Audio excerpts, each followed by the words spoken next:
I'm Natasha Kirchuk, and thanks for joining us from our studios in Israel. Coming up in today's newscast, the security chief of Hamas is almost assassinated. Celebrations are dampered when a judo federation refuses to properly honor its Israeli champions. And ladies, it may be time to bring back Ladies' Night after you hear about a crazy new happy hour in Tel Aviv. Stay tuned for the latest news in Israel.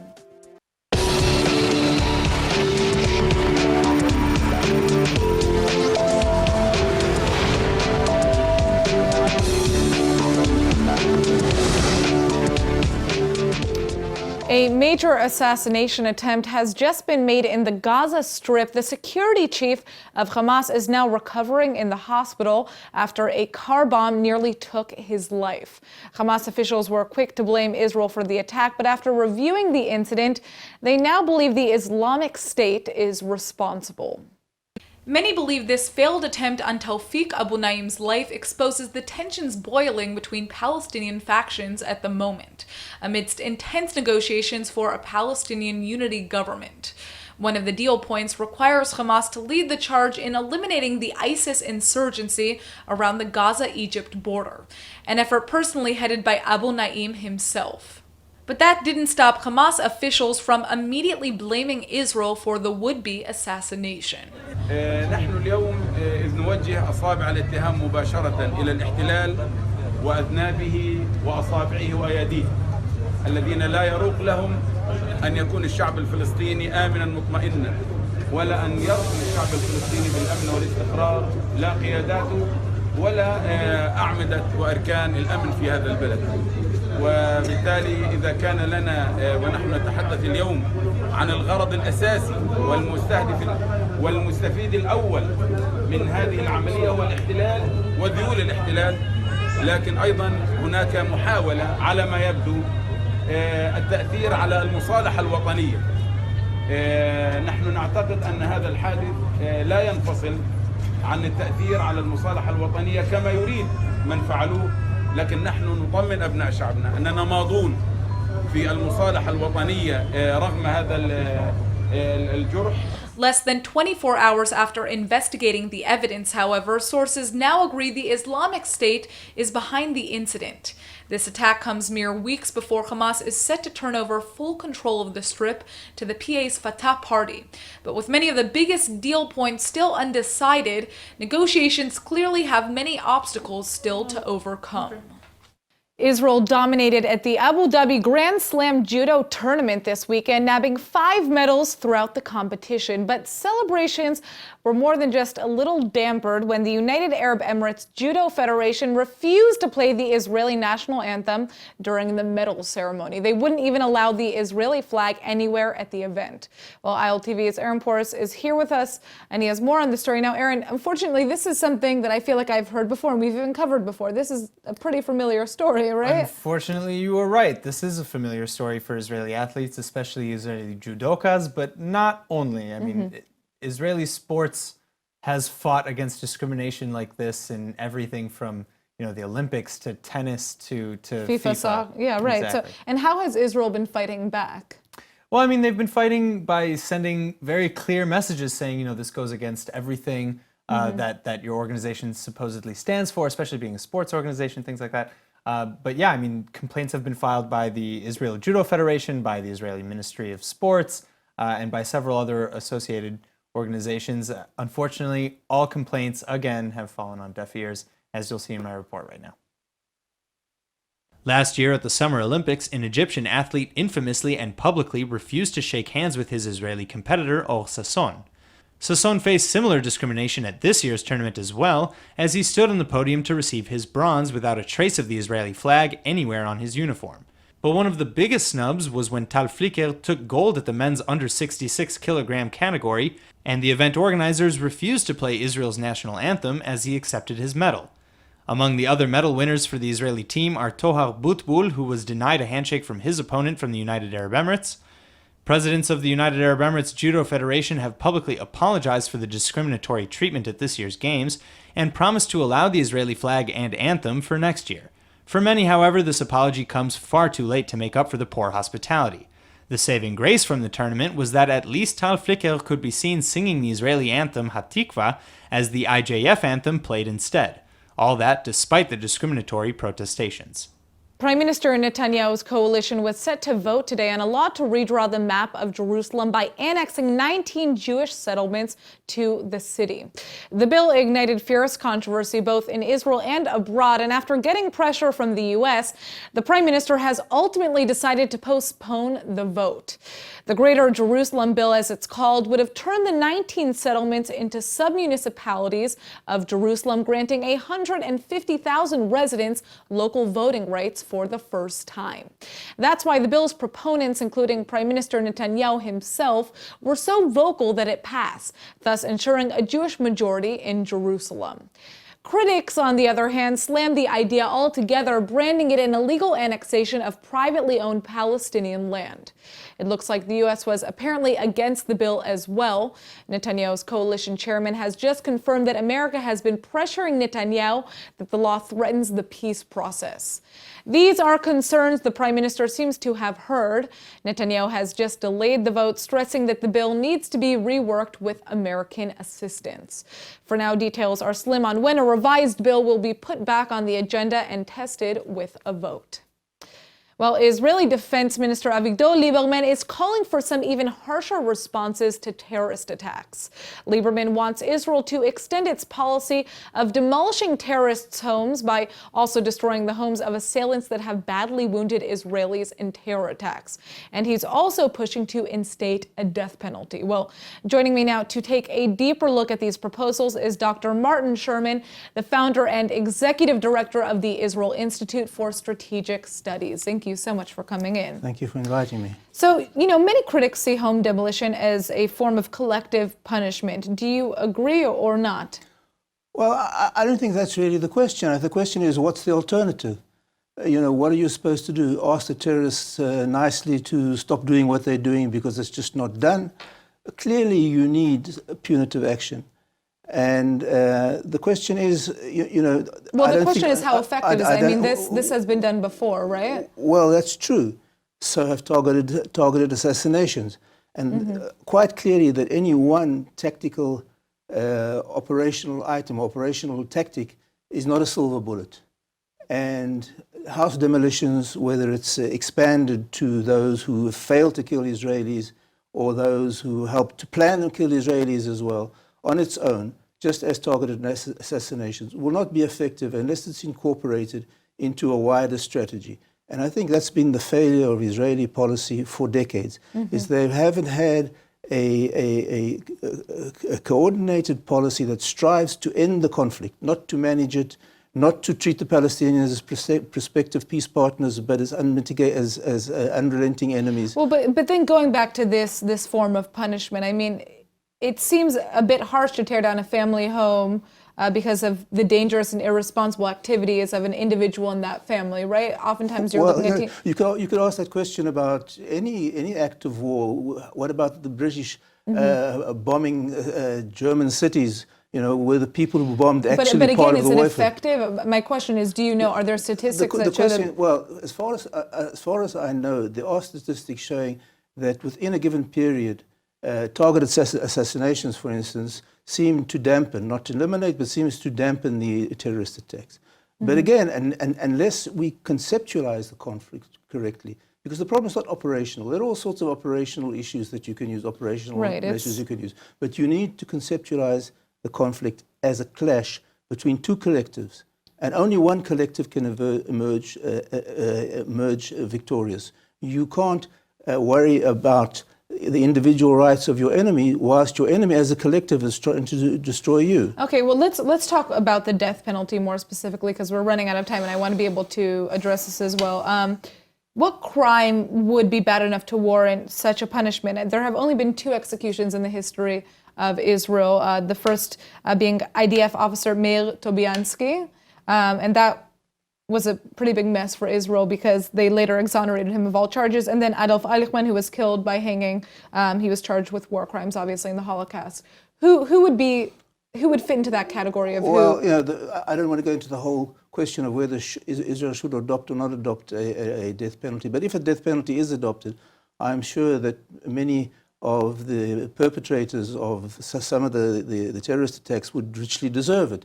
Some of them never survived because it was a suicide attack. So for stopping suicide attacks, the death penalty is clearly not really effective because the people who perpetrated are dead anyway.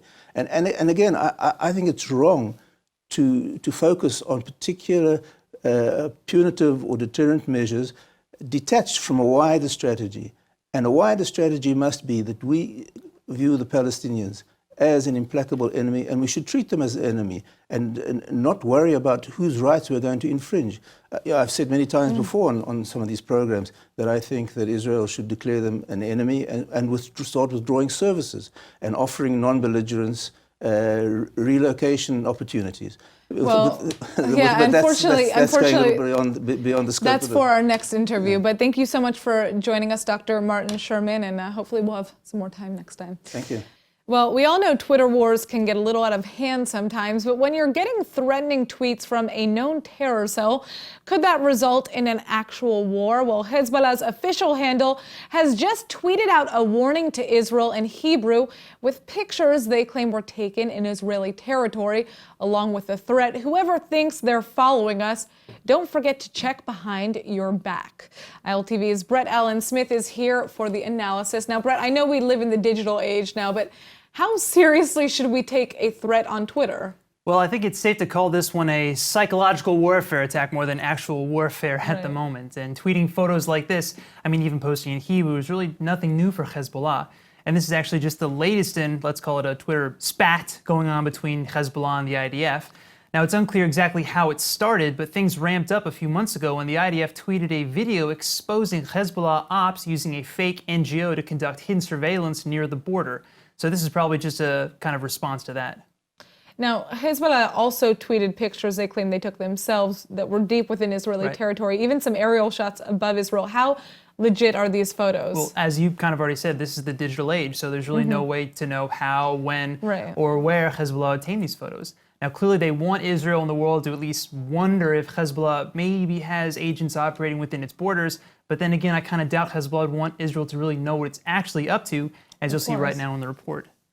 Hezbollah has taken to Twitter to issue a threat to Israel for all to see. Tweeted out from the Central Military Information page, Hezbollah's official Twitter handle, the terror group suggests it has secret agents operating deep within Israeli territory.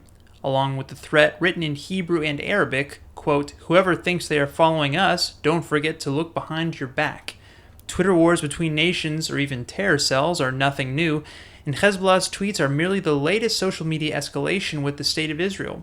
Earlier this year, the IDF tweeted hidden camera footage of Hezbollah terrorists collecting surveillance footage near the border with Lebanon, disguising themselves as an environmentalist NGO group called Green Without Borders. The exposure prompted Israel to take action at the UN, where next week the Council will actually discuss Hezbollah's infringement of Israel's border. So whether or not this latest threat is real, it's clear that some tweets can certainly have severe consequences. Israel's Yad Vashem Holocaust Museum has spent the last 10 years trying to identify millions of Jews who perished in the Holocaust. And now historians have successfully ID'd at least 225,000 names, all Jewish victims from Hungary. Though the Nazis were notoriously meticulous in their documentation of the final solution in Western Europe, details have been scarce about the history of Eastern Europe's Jews. That's why Israel's Yad Vashem Names Collection Project launched a special initiative for Hungary and has spent the last decade scouring the earth for traces of forgotten history. The unearthing of nearly 250,000 names is one of the most staggering achievements in recent Holocaust history, one that gives millions of ancestors vital traces or even proof of their past in Eastern Europe. A new film is also shining light on this forgotten period in history by retelling the trials of Jewish Holocaust survivors in Hungary faced with an apathetic or even hostile post-war world. The film is called 1945, and it's already swept major international awards at the Berlin Film Festival and Jerusalem Film Festival through the story itself. Now, it is fictional. The bleak atmosphere and black and white photography are grim reminders for those who recall the cold welcome Hungarian Jews faced after the trials of World War II. Now, this is very interesting because my family is actually Hungarian. All right, now a team spearheaded by Israeli scientists have just cracked another potentially life-saving breakthrough. After conducting the largest ever study of its kind, researchers have confirmed the discovery of 72 genetic changes that can cause breast cancer. Landmark breakthrough in the fight against breast cancer, one of the most common cancers for women.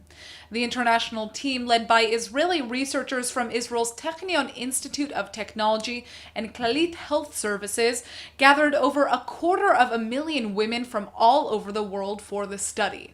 After several years of investigation, 65 genetic changes were isolated that spur cancer cells, along with 7 other changes that are impervious to hormone therapy.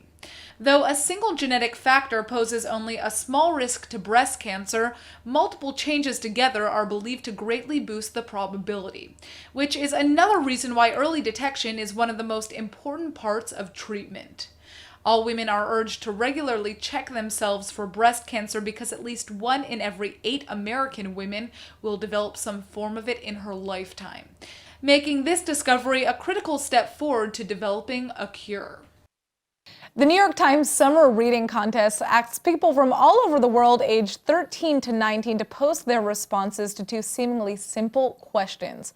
What interested you most in the Times this week, and why? Of the thousands of weekly submissions during the contest runtime, only a handful are chosen, announced, and published. Well, this year, 8 students from the Israeli Academy of Sciences and Arts in Jerusalem received citations from the Times, and we have 2 of those students with us here today, Uli Kaufman and Ofri Shefi. Thank you so much for joining us. Thank you for having us. Thank you. So congratulations, first of all, this is a very big deal. What was it like when you saw your names in the Times? I was talking with a friend and I asked him to check if my name was there because I knew that day was going to be the day that the results were going to be posted. Yeah. And he was scrolling and he said, no, you didn't win. And I wasn't really disappointed. I did not expect anything. But then he kept scrolling and I said, wait, your name is there. And I didn't believe him. I looked at it and I was so happy for the rest of the day. I really did not believe it was going to happen. I mean, that's a really big deal. This is a big publication, right? I mean, you must have also been so excited. I was excited. I've seen it, and then I was happy because it made me feel like my comment was good. Clearly it was good. All right, so tell us about what articles you guys chose and why. The article that I chose, there is this popular assumption, like saying that if you're using your phone while you're doing some sort of an activity, then you're not really fully experiencing that activity. I think that's fair. fair. The article that I chose to reply on, taking photos won't take you out of the moment. It showed a counter example that there was an experiment that took people, they put them in a museum and asked them to take pictures, and they found that the people who took pictures remembered more visual information. So that was really interesting because it contradicted something that I thought I knew. But what I chose to reply on is the fact that usually this is not what happens, especially teenagers and me. What we do is we take those pictures not to examine them later. We do that to post them on social networks. To show off, right? Yeah, and show everyone else how much fun I'm having. And the moment I'm busy about how many likes and comments I'm going to have, then I'm going to be taking out of the moment. So that's what you chose to respond to, and obviously the Times like that. What about you, Ofri? I chose an article called Out of High School into Real Life. Okay. And there were some teens that finished high school and chose not to go directly to college. Some of them chose not to go at all. Some of them chose to postpone it in a year. And I wrote that it's interesting how most of us just choose to do something based on what everyone else does, not based on what we really want to do. Absolutely. I mean, I think that's a big problem. Everybody just follows what they say they're supposed to do, right? And they don't take chances. But here in Israel, everybody has to go to the army, right? And that's where you guys are going to be heading soon. So I guess you don't have that much of a choice, unfortunately, when you turn 18. But it's still important to think about why we're doing it. Absolutely. I agree with you 100%. So you found out about this. This is a huge deal. You guys got cited in the Times. Now, do you feel like it's influenced what you guys maybe want to do in the future? Are you looking towards a career in writing, maybe journalism? Not specifically, but what it did to me, it was really interesting to me that, like, usually when we get a summer assignment, then we have to read a book that the teacher chooses, and then we'll have to write a paper about it. But then when I really but this assignment that we need to choose an article that interests us, that was really fun to me because I looked at things and I found what interests me more and less. And the article that I chose to write on is not specifically what I want to do in the future, but it just showed me how much of an impact something that you want to learn helps you. Absolutely. Yeah. What about you, Afwe? Writing the comment didn't actually affect what I wanted to do later in life, but it did made me think about, like I wrote, why do I do everything I do? Why do I want to go to the army? What do I want to do next? Absolutely. Well, I mean, I think that what you guys have done so far, obviously, was a school assignment, right? That you got has had a very lasting impact. You're going to be able to say for the rest of your lives that you did something that is so cool, coming all the way from Israel. It is. Thank you guys so much for coming in, and we wish you the best and lots of future success. Thank you very much.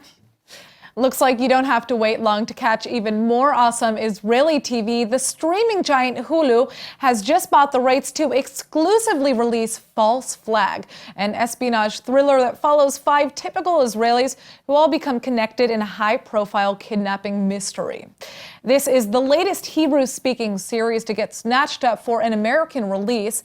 Hit Israeli shows like Fauda and Mossad 101 have aired to critical success on Netflix, and other Israeli series have been the basis for the American versions of Homeland, Greenhouse Academy, and In Treatment. This new series, False Flag, has already received international acclaim at film festivals all over the world, and it's been labeled officially binge-worthy here in Israel. The story follows an intricate web of mysteries that soon entangles 5 seemingly unrelated Israelis. Hulu will now exclusively stream season 1, with filming of the 2nd season currently underway here in the Holy Land. And trust me, you'll want to add False Flag on your queue as soon as it drops. All right, guys, a very special bar in Tel Aviv called Lulu Bar has started what they like to call Bloody Hour, and it's only for women. I know this sounds timely given that Halloween is just around the corner, but it's not exactly what you think. ILTV's Emmanuel Kadosh joins me with more. Yes, you were right, Natasha. This may sound like the start to a Halloween-filled event, but Lulu's Bloody Hour has nothing to do with the spooky holiday.